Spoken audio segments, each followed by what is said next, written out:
तो बड़ा अजीब सा करती है यार कि संस्कारी होने का नाटक करती है भाई। मतलब अगर नाटक सा पूजा पाठ करोगे या फिर आप नॉनवेज वगैरह नहीं खाते हो ना, तो आपको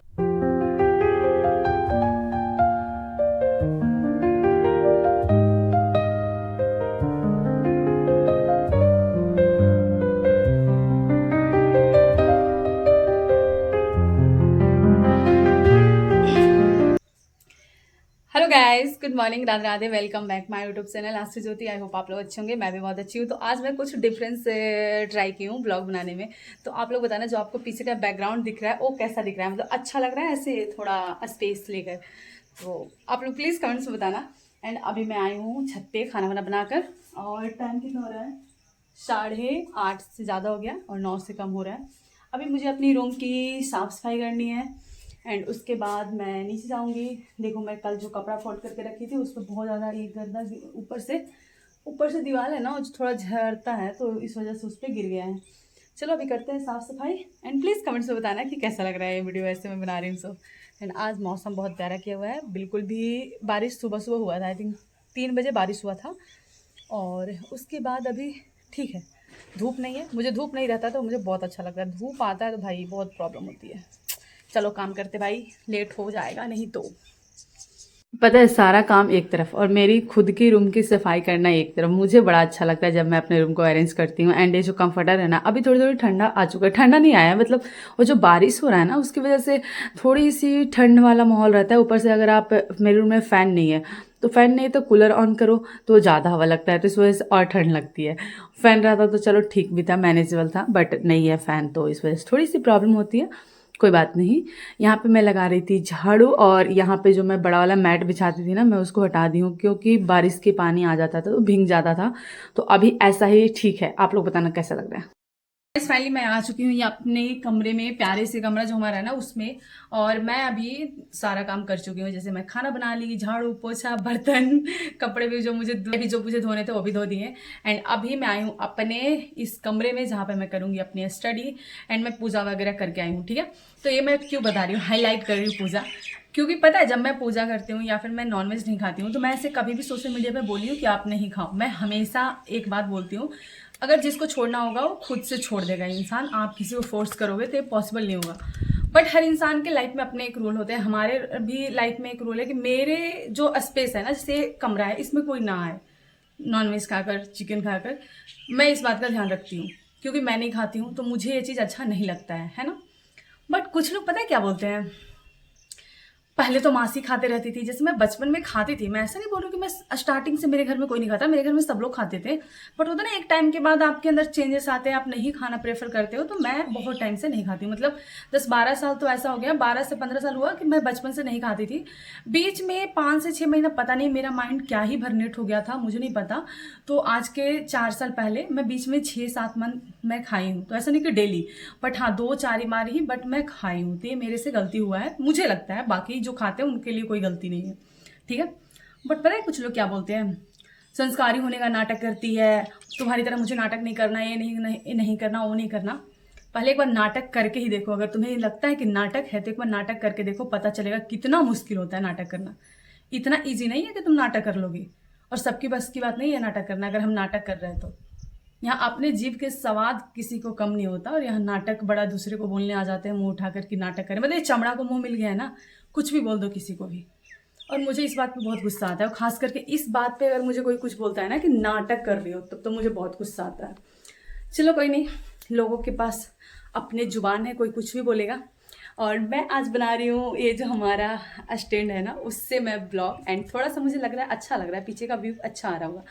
अभी वो बाकी बातें जिसको जो बोलना है बोलने दो। एंड अभी मैं करती हूँ अपना करेंट अफेयर का क्लास स्टार्ट। अभी ये टाइम कितना हो गया, 12 बज गया गाइस। मतलब काम वाम करने में थोड़ा टाइम तो लग जाता है, सारा काम अगर कर रहे हो आप, खाना बना रहे हो, झाड़ू पोछा बर्तन और ऊपर से पूजा, तो टाइम लगता है। कोई नहीं, चलो अभी करते हैं स्टार्ट अपना स्टडी। ये मेरा रूम है गाइस। कभी कभी मैं ना खुद को बहुत प्यारी लगती हूँ, जैसे कि अभी मैं लग रही हूँ। यहाँ पे मैं अपना करेंट अफेयर क्लास स्टार्ट किए एंड क्लास के साथ ना मुझे याद आया कि मैं बुक लेकर आई थी और लाए हुए ना 2-3 दिन हो गया था और मैं निकाली ही नहीं थी। सोचो कितना मैं भरम हो रही हूँ सच में, मुझे सच में यार क्या ही बोलूँ, इतनी यादगार कमज़ोर कैसे है मुझे। मतलब जब भी मैं नीचे या कहीं और रहती थी मुझे याद आता अरे करेंट अफेयर का मेरा बुक है, मुझे उसको निकाल कर पढ़ना है। जब मैं छत पे आती हूँ अपने रूम में कमरे में पढ़ने के लिए तब मैं भूल जाती थी। तो ऐसा हो रहा था, दिन मैं आज निकाली हूँ और ये यूडिटेरिया का है और बहुत अच्छा है करेंट अफेयर का। वैसे तो सारे करेंट अफेयर के बुक अच्छा ही होते हैं, बट जो अभी मैं पढ़ रही थी स्टार्टिंग में होता है ना फटाफट जो बहुत सारा क्वेश्चन दिया रहता है, मतलब एक लाइन में आप पढ़ो, तो उस टाइप के क्वेश्चन थे। और कुछ टाइम बाद मुझे पता चला कि सच में मेरा थोड़ा सा दिमाग का प्रॉब्लम है, मैं एक्सेप्ट करती हूँ। मुझे लेकर आना था मतलब इंडिया का पूरा ऑल ओवर इंडिया वर्ल्ड का, और मैं लेकर आ गई हूँ बिहार, मतलब बिहार करेंट अफेयर। और जब मैं पढ़ रही हूँ तो सिर्फ बिहार आ रहा है, बिहार आ रहा है, बिहार आ रहा है। फिर बाद मुझे पता चला कि अरे यार ये तो मैं बिहार करेंट अफेयर लेकर आ गई हूँ। अभी बहुत ज़्यादा आ रहा था, अभी पीएससी की वजह से बिहार करेंट अफेयर। मैं वहाँ पे ऐसे जल्दी जल्दी में मार्केट से, मुझे लगा ये करेंट अफेयर का बुक है, ऊपर से देखे पैसे दिए और लेकर चली आई मैं। बट ठीक है, बिहार करेंट अफेयर भी है तो ठीक है, दूसरा जाकर ले आएंगे कभी जाएंगे तो। उसके बाद मैं पढ़ रही थी यहाँ पे ज्योग्राफी में मैं पढ़ रही थी प्लैनेट वगैरह होता है ना वो, उसका थ्योरी रिवीजन। कोई यहाँ पे ऐसा नहीं कि OMR। अभी मैं कर रही थी करेंट अफेयर का बुक से रिवीजन, क्योंकि काफ़ी टाइम पहले मैं बुक लेकर आई थी तो अभी तक किए नहीं थे, तो उससे किए। एंड उसके साथ मैं पढ़ी हूँ ज्योग्राफी, जिसमें प्लैनेट वगैरह के बारे में। एंड अभी देखो टाइम यहाँ पे 2 बज गया, क्योंकि मैं स्टार्ट ही 12 बजे की थी, तो कोई बहुत बड़ी चीज़ नहीं है 2 बजा तो। अभी थोड़ा सा पानी वानी पियेंगे एंड घूमेंगे, मतलब 5 मिनट इधर उधर, उसके बाद मैथ या कुछ और करेंगे, देखते हैं। एंड मम्मी को सिलाई करना था, वो आई नहीं, पता नहीं क्यों नहीं आई। मम्मी ना सिले ला। हाँ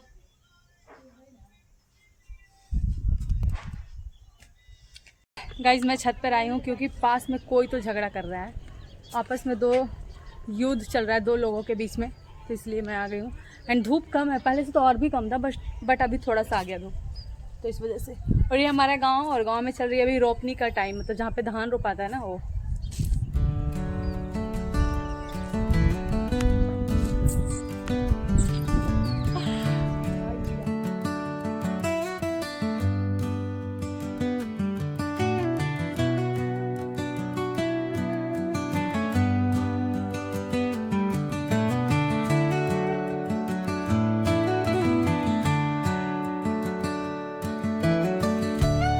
जब भी आप सोशल मीडिया में वीडियो बनाते हो तो कभी कभी इतना प्रॉब्लम होता है, जैसे मैं ना टाइम लैप्स पे लगा देती हूँ अपना फ़ोन रिकॉर्ड में, ठीक है।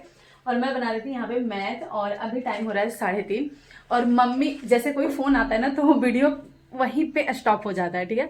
मैं आराम से 1.5-2 घंटे मैथ बनाई हूँ, और मम्मी फ़ोन कर दी और मेरा ऐसे वीडियो रिकॉर्ड ही नहीं हुआ। मैं भी उठ रही हूँ, मैं देख रही हूँ यार, पता है जब ऐसा होता है बहुत गुस्सा होता है, बहुत टाइम ऐसा होता है, अगर किसी का भी कॉल आ गया तो फिर वो वहीं पे स्टॉप हो जाता है, वीडियो नहीं बनता, और हमें थोड़ी पता चलेगा कि वीडियो बन रहा है कि नहीं। मैं तो आराम से थोड़ा सा सॉन्ग ऐसे यूट्यूब देखे, उसके बाद मैं वीडियो बनाना स्टार्ट की, और मैं देख रही हूँ ये भी रिकॉर्ड ही नहीं हुआ। चलो कोई नहीं, मम्मी बुला रही है नीचे, नीचे नहीं मतलब बगल में भाभी के घर पे गई है, तो वहीं पे कुछ काम है तो जा रही हूँ मैं। बट बहुत गुस्सा आता है जब ऐसे होता है, तो सच में जब अगर आप वीडियो बनाते हो ना तो आपको पता होगा, मतलब जो बनाते होंगे उनको तो रियली पता होगा, बहुत गुस्सा आता है। बट कोई बात नहीं, ब्लॉग बनाओगे, कोई भी काम करोगे ना तो बीच में ऐसी ऐसी स्ट्रगल तो आपको आएगी, कोई टेंशन नहीं है।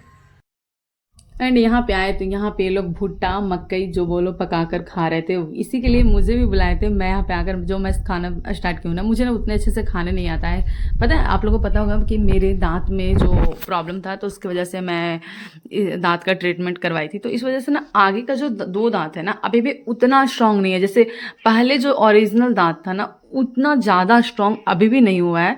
तो मुझे खाते वक्त फील हो रहा था कि मेरा वो जो दांत है उतना ज़्यादा स्ट्रांग नहीं हुआ है। एंड यहाँ पे मैं वो वाले जो कैमरे होते हैं ना जो डबल साइड, उससे मैं बना रही हूँ। देखो यहाँ पे मेरी मम्मी सिलाई कर रही है, भाभी चाय पी रही है, एंड मम्मी भी चाय रखी होगी आसपास में, क्योंकि जब वो चाय पी रही है तो हम सब चाय पी रहे होंगे वहाँ पे। एंड मैं मुनमुन को दिखा रही थी कि देखो मैं कैसे वीडियो बना रही हूँ। और ये मेरा घर नहीं है गाइस, ये मेरी मतलब होता है ना कि भाभी वगैरह आसपास में होते हैं उनका घर है, और मम्मी वहाँ भी जाकर सिलाई करती है, कभी मेरे छत वाले रूम है वहाँ पे सिलाई करती है। मतलब ये डेली सिलाई करती ही करती है, क्योंकि गाँव की सिलाई करती है ना, मतलब लोगों को देना होता है, पैसे पे सिलाई करती है, समझ रहे हो ना, समझ तो रहे होंगे आप। हाँ एक कमेंट आ रहा था कि आंटी पहले से थोड़ी पतली लग रही हैं। मतलब पतली तो नहीं लग रही है, बट हाँ चेहरा पे अगर उदासी दिख रहा होगा किसी ब्लॉग में तो इसलिए कि भाई दो दो बेटियां हैं, दोनों की शादी करनी है तो टेंशन तो है उसके सर पे। तो थोड़ा सा हो सकता है वैसा कुछ, बाकी कोई पतली नहीं है मतलब। और अभी वेट बढ़ गया है तो मम्मी बोलती भी है कि बहुत ज़्यादा वेट हो रहा है, ताकि प्रॉब्लम होता है ना एक टाइम के बाद। एंड उसके बाद मैं आई अपने कमरे में, जहाँ पे मैं हमेशा आते रहती हूँ, और यहाँ पे रखा हुआ था ये बुक जो कि मैं मैथ बनाकर गई थी। तो फिर आकर मैं मैथ बनाना ही स्टार्ट किया कि चलो थोड़े से और बना लेते हैं, थोड़ा रिकॉर्ड भी हो जाएगा, फिल्म भी हो जाएगा। और जब मैं रूम में आती हूँ तो मैं ज़्यादा अच्छे से कंफर्टेबल होकर ये अपना जो भी आपके साथ मैं शेयर करती हूँ, अपना रूटीन बोलो या फिर ब्लॉग बोलो, स्टडी ब्लॉग बोलो, जो अच्छा लगता है आपको, आप देखते हो, मैं वो आपके साथ शेयर करती हूँ। और मैं सोचती हूँ सारे कमेंट्स का रिप्लाई दे दूँ, तो जितना भी छोटे मोटे कमेंट्स भी मुझे आते हैं, तो एक बहुत ज़्यादा ऐसे मुझे लगा कि इसको देना चाहिए कि ग्रुप डी का एग्ज़ाम है दी, मेरा साइंस अच्छा से नहीं है एंड बायो भी समझ में नहीं आ रहा, तो क्या मैं एग्ज़ाम देने जाऊँ या नहीं जाऊँ। तो देखो यहाँ पे मेरा जो ओपिनियन रहेगा, मेरा, आप अपने अकॉर्डिंग देख लेना कि अगर आपका ये फर्स्ट एग्ज़ाम या सेकंड थर्ड ऐसे एग्ज़ाम है, अभी आपके पास बहुत सारा चांस है, और आपको लगता है कि नहीं भी अगर आपका सिलेबस कंप्लीट है तो आपको देने जाना चाहिए। और इसलिए नहीं कि एग्जाम निकल जाएगा, ये पॉइंट ऑफ व्यू से आप मत जाना, इस पॉइंट ऑफ व्यू से जाना कि अगर नहीं भी निकलेगा तो आपको एक्सपीरियंस होगा, जो वहाँ पे आपको मिलता है ना लैपटॉप एंड माउस वगैरह चलाना। तो मैं देखती हूँ बहुत ऐसे गर्ल्स होते हैं ना जिनको माउस चलाना ही नहीं आता, तो उससे क्या होता है, टाइम टेकिंग हो जाता है। अगर आपको माउस अच्छे से चलाना नहीं आ रहा है तो फिर आप बहुत ज़्यादा टाइम कंज्यूम करोगे। तो इसलिए जाना कि वो सारा ना प्रैक्टिस आपको रहे एग्ज़ाम देने का, तो ये बेटर होता है। एंड यहाँ पे मैं अपना, पहले तो मैं किलोसेंट से रिवीजन, देन मैं यहाँ पे बिहार स्पेशल का क्लास कर रही हूँ। तो प्लीज़ एग्ज़ाम देने ज़रूर जाना, क्योंकि आपको प्रैक्टिस होगा। चलो इसी के साथ मैं ब्लॉग इन करती हूँ।